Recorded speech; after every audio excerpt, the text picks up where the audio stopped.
Hi friends, today we will be studying about subtopic 1.3 lipids, steroids, example is cholesterol and its functions.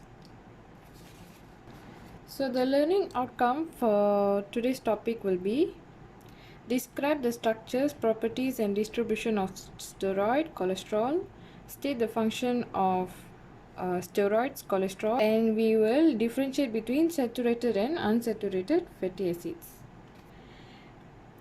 So we all know that steroid is a derived lipid. So an example of steroid is cholesterol. And we will be studying about saturated and unsaturated fatty acid, the differences between these two acids. Steroids are derived lipids and it has the property of lipids which is hydrophobic and hydrophilic properties, amphipathic properties. Structure of steroid is different compared to the structure of triglycerides and phospholipid. So for steroid, it has 4 hydrocarbon rings, A, B, C and D, 4 hydrocarbon rings. So A, B, C consists of 6-membered ring. A, B, C consists of 6-membered ring, whereas for D, it consists of 5-membered ring. It consists of a 5-member ring. So the basic steroid skeleton has 17 carbon atoms within the fused ring. So 1, 2, 3, 4, 5, 6, 7, 8, 9, 10, 11, 12, 13, 14, 15, 16 and 17. So in these 4 hydrocarbon rings, it has 17 carbon atoms. So this is the basic structure of steroid. So example of steroids are cholesterol, testosterone, estrogen, progesterone, aldosterone. So these 4 are sex hormones. Vitamin D, bile salts and phytosterol. Phytosterol is a steroid found in plants. So we will be studying about cholesterol. Cholesterol is nothing but steroid alcohols. So we call it as sterols. So the structure of cholesterol, the basic structure of a sterol is it has same 4 hydrocarbon rings and it has a hydroxyl group at the third carbon and it has 3 hydrocarbon groups. So R represents the hydrocarbon groups. So we'll see that the hydroxyl group will be present at the third position of the A ring, and these cause this hydroxyl caused the molecule to be polar. So only this part will be hydrophilic, this will be hydrophobic. Alright, so if we see the structure of cholesterol, it has 27 carbon atoms. The basic has 17 and for cholesterol it has 27.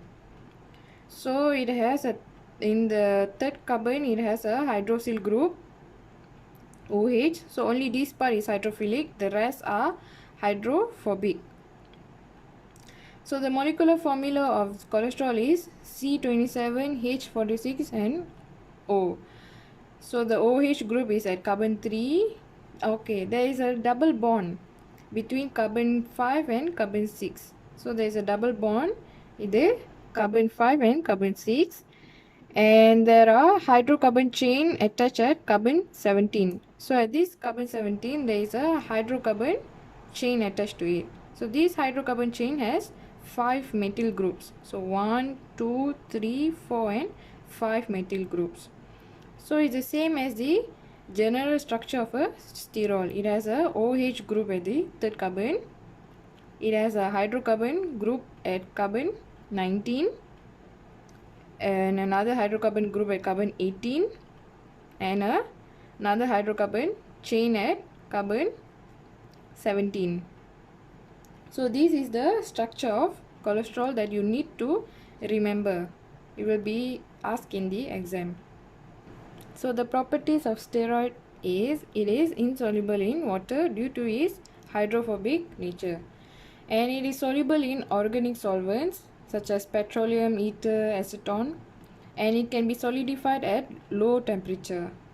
It forms micelles in water and alcohol. So micelles will be formed for molecules that have amphipathic properties. Amphipathic means it has a hydrophobic and hydrophilic property. So any molecule that has these properties will form a micelle. And so steroid, it forms a micelle in water and alcohol as emulsions. So it will form a layer of micelle and also spherical micelle.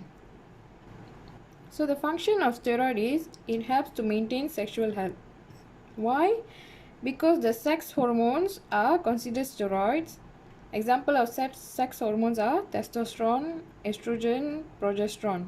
So these hormones help to maintain sexual health of a person. Another function of steroid is it is required for glucose and mineral metabolism. So steroid hormones from adrenal cortex. So where is this adrenal cortex? It is in the kidney. Above the kidney there is a adrenal gland, and inside the adrenal gland we have a adrenal medulla, which is called as the inner cortex, and this is called as the adrenal cortex, which is called as the outer cortex. So the steroid hormones will be produced from this outer cortex, which is called as adrenal cortex. So these corticoids will produce glucocorticoids and mineral corticoids. So these both corticoids will be involved in physiological process, stress response and immune response. So an example of steroid hormones is cortisol and aldosterone. So another function of steroid is it helps for the cell membrane structure. It adds stability to cell membrane for fluidity, such as cholesterol. Cholesterol adds stability to cell membrane for fluidity of the cell membrane. And another function of steroid is it is required for calcium and phosphate metabolism. So we know that vitamin D is produced in the is synthesized in the skin. So this calcium and phosphate will be absorbed in the kidney, bone, intestine to transport calcium and phosphorus into the extracellular fluid. Another function of steroid is it helps emulsify lipids in our food. How? Through biosalts. Biosalts will emulsify lipids in our intestines into tiny droplets. So we know that this is a large fat globule, and what happens is this lipid will need lipase to hydrolyze into fatty acids and glycerol, right? So the bile acids will be attached to the fatty acids. So the bile salts will attach to the fatty acids, and these will form a micelles in the lipids. So when it forms a micelle, it helps to digest and absorb lipids easily. So the differences between saturated and unsaturated fatty acids is saturated fatty acid, it has single carbon to carbon bonds. For unsaturated fatty acid, it has at least one double carbon to carbon bond, which we call as mono. If there is one carbon to double bond, we call it as mono unsaturated. If it has more than one double bond present, it is called as polyunsaturated fatty acid. So if we see the structure of saturated fatty acids, we can see that it is a long straight chain. There is no carbon double bonds. There is only single carbon bonds. So an example of saturated fatty acid is stearic acid. And an example of unsaturated fatty acid is oleic acid. So if you can see that there is a double bond, carbon double bond here.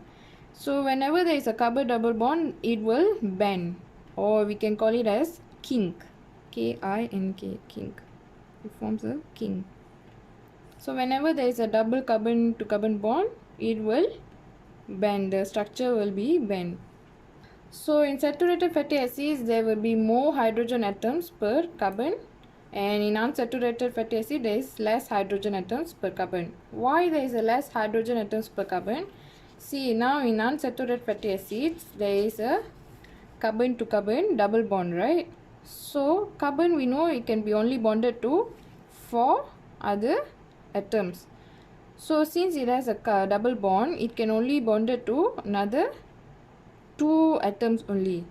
So by right, what will happen? The number of hydrogen atoms will be lesser compared to the saturated fatty acids. So saturated fatty acids, they are easier to solidify. For unsaturated, it is less tendency to solidify. Saturated fatty acid is less reactive, which means it doesn't undergo oxidation reaction that fast. And unsaturated fatty acid, it is easier to metabolize. Saturated fatty acids are animal derived fats, whereas unsaturated fatty acids are plant derived fats. So saturated fatty acids are solid at room temperature, whereas for unsaturated fatty acid is liquid at room temperature. So for example, solid at room temperature, we can see that butter, cheese are all coconut oil are considered saturated fatty acids because all these food items will be solid at room temperature. For unsaturated fatty acid, it is a liquid at room temperature. Example of unsaturated fatty acid will be vegetable oils, sunflower, seeds, nuts. So the unsaturated fatty acids has various health benefits, whereas for saturated fatty acid is harmful to health. Why is harmful to health? Because saturated fatty acid increases LDL. LDL means less density lipoprotein. So we know that less density lipoprotein is bad cholesterol.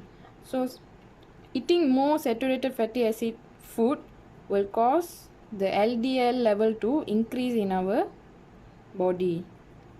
Therefore, when there is more LDL, what will happen? Cholesterol will be deposited in our blood vessels. So this will clog our blood vessels and it will narrow the flow of the blood vessels. So this can cause many heart diseases.